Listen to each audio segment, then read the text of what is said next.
Hey y'all, welcome back to Learning with Lee, where learning math is fun with me. Today we're going to review how to find the area using the distance formula, so let's jump right in. I'm going to break this down step by step, but please feel free to comment any questions you have below.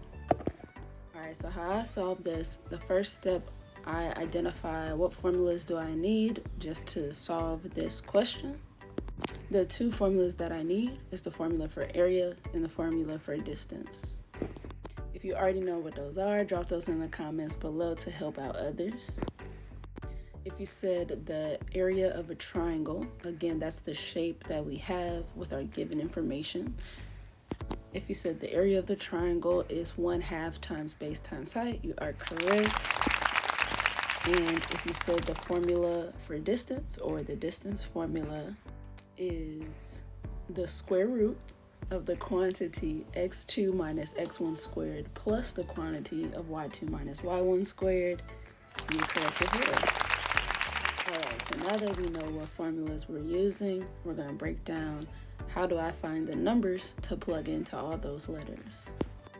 Well, again, to start, we're trying to find the area, so I need the base and the height.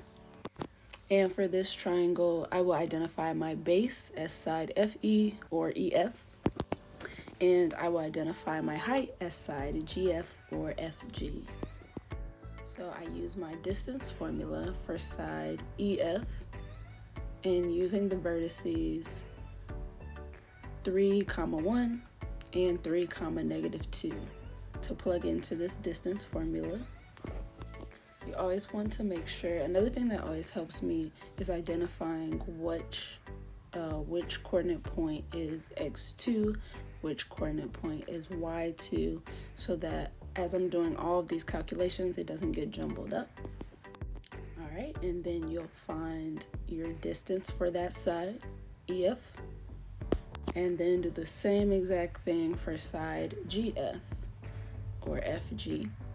And you want to use the points 3, -2 and -2, -2.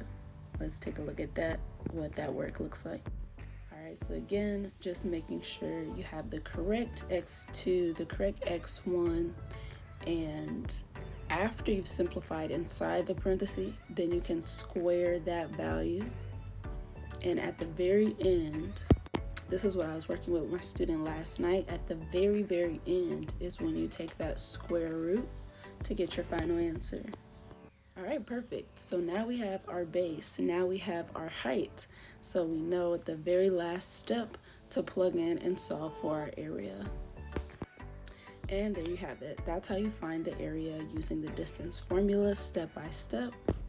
If this was helpful, please like, please share, and if you have any other questions for me, drop them in the comments below, whether it's about geometry or your ACT preparation. I'm here to help you out.